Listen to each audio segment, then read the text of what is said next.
Greetings. A drop of ink may make a million think.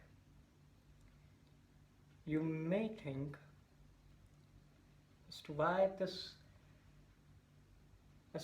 this vehicle, so to say, of the metaphor, the metaphorical, the figurative elucidation of the implied metal of the written word, the written text.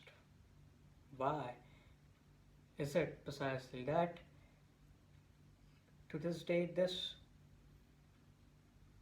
vehicle ink is used to imply or as being connotative of the power of written word? This contraction of Byron's passages, a drop of ink may make a million think. This used to do the rounds on the internet a while back. I really admired the passages that this is a rather inoffensive contraction of the suprasegmental concession, the lack of any paradigmatic structure in those passages, not the contracted ones, mind you, and those original passages by Lord Byron had a schoolboyish charm in them, and a rather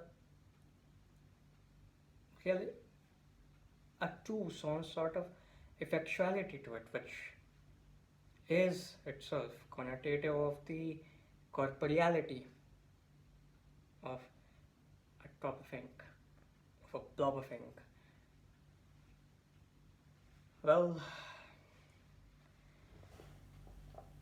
taken in a literal sense, this holds true to this day, and that is precisely why I tend to use a fountain pen. That is a fountain pen, a Montblanc 149 to be more precise, for my daily writing sessions. Now, this is a rather singular habit to have in this age of ours, and this, oddly enough, is especially true of writers. A writer that prefers not Scrivener, MS Word, or the fabled Hanks writer, and in its stead uses a vintage fountain pen, somewhere from the late 60s or early 70s, with a 14 karat italicized gold nib. This habit in itself is rather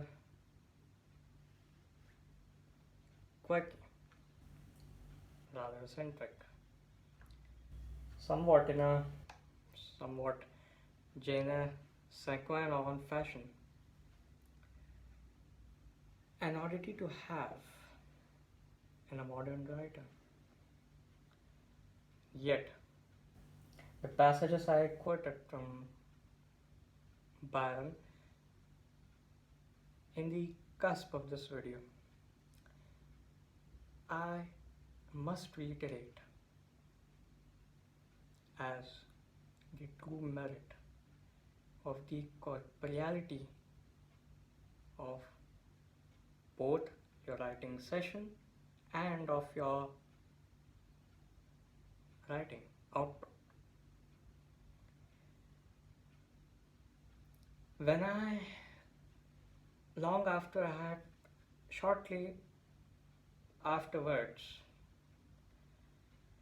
shortly after I had published my debut chapbook, I developed a habit. I morphed my journaling into a habit, into a rather into a surprisingly fruitful into a rather surprisingly fruitful excuse, if you will, to embrace the corporeality of the world I inhabit and of the hieroglyphics that my handwriting somehow has turned out to be over the years, and yet reminds me perpetually of how essential it is for me to, in the physicality, in the very physicality, in the very physical being, in the very physical being of those words I create in the space-time continuum of the cellulose of the page, cellulose of the writing paper I use, is essential in its own right. I did need reminding of this after a long spell of using MS Word and Scrivener. I still use Scrivener. It is the finest writing software that there is for any modern writer. Yet I don't use it for my drafts.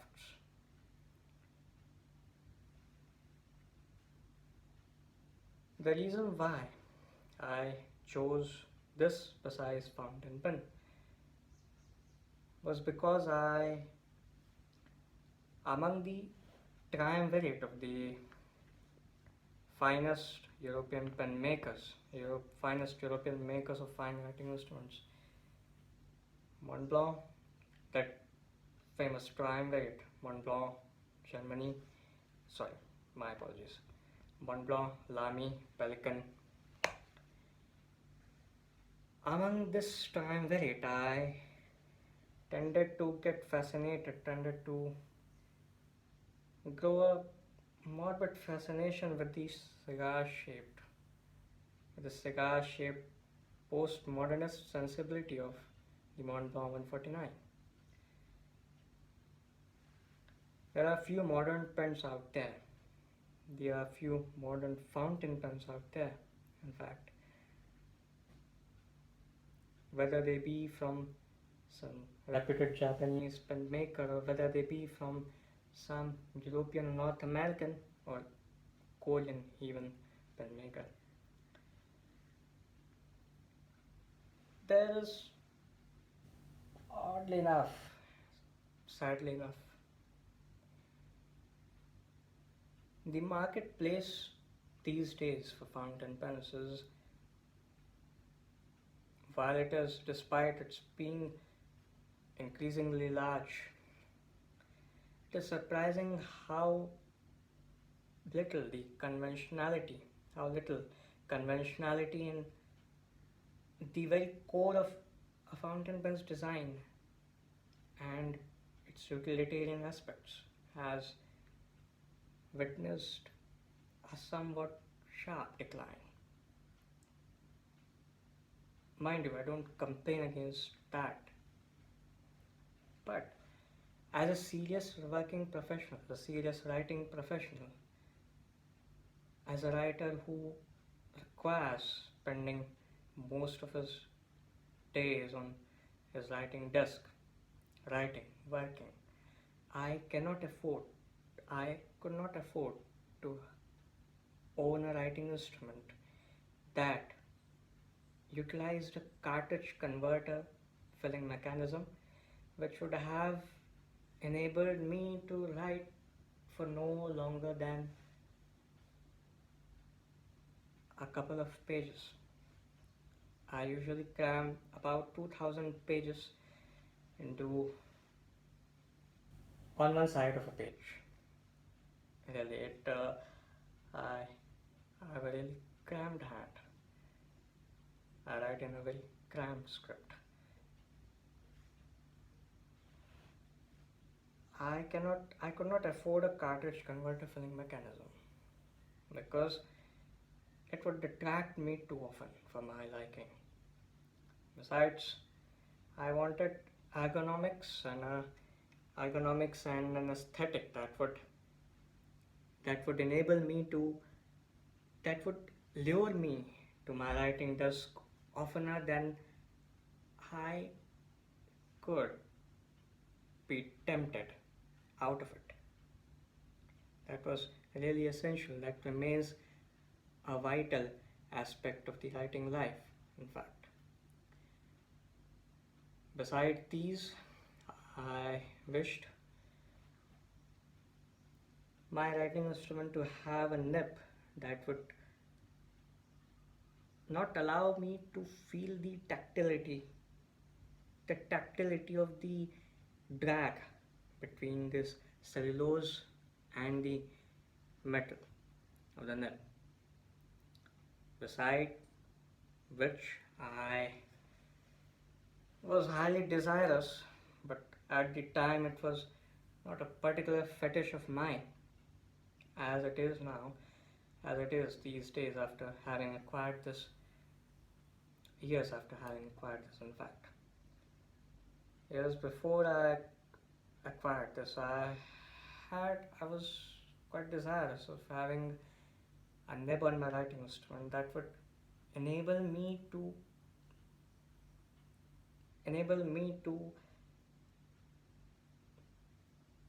not make it feel like I had written it with a regular ballpoint or a roller ball pen. That is to say, I wanted it to have a flex, a semi-flex, a springy, or preferably an italicized nib. And this, well, compared to most fountain pen brands that exert a predominance over the fountain pen marketplace these days. Most tend to not have these attributes, each of these attributes in a single design, into a single writing instrument, into a single model of theirs. Some are real excellent ones, but I tended to discount a lot of fantastic workhorse writing instruments as Pilot, Custom 823, Lamy 2000 at all. Excuse me. On the grounds either of aesthetics or of repairability. Excuse me for a moment.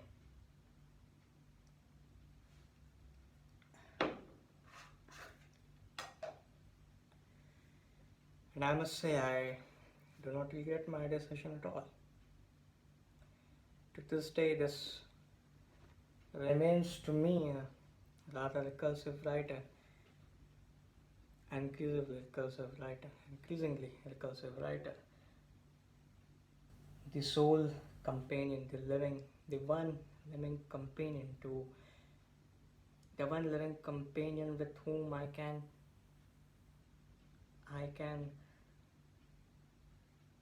explore life. I can explore the many caverns of life's trivialities and trifles and travails. In fact, I have a fairly strong visceral attachment to it. Well, in any case, I'm going off on a tangent. As I mentioned, most of the fountain pen makers these days who have gained over the years of predominating over the fountain pen marketplace these days tend not to have a good variety of nib sizes available in their flagship models even. And even if they do, certain North American retailers, certain European retailers beyond their spatial and temporal comfort do not tend to have in stock interesting nib sizes. Montblanc offers a good variety of nibs, a greater variety of nibs than most pen makers these days tend to offer, with the possible exception of a couple of Japanese pen makers. Well, this mine has a broad nib, which is essentially an italic nib.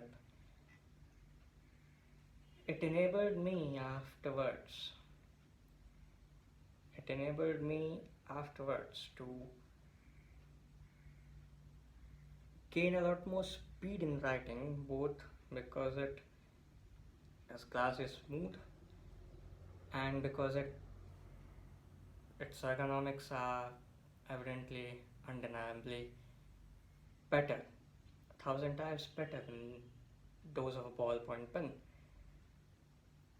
and because the italic nib enabled me shortly afterwards to devise for me, to fashion for me a script, a mix of T-line shorthand and a variety of Carolingian hand. It is quite an interesting, if not a scientific, if not a phonetic, if not a phonic or semantic sort of shorthand. But it is mine. It does enable me to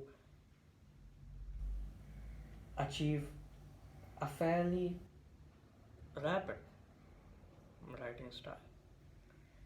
But it was not entirely about rapidity, comfort, and might I say, cachet. The primum mover, the primary mover of my impulse to acquire a fountain pen for my use as a writing professional was the fact that after the completion of my debut chapbook, I was really particular about devising a writing process for myself that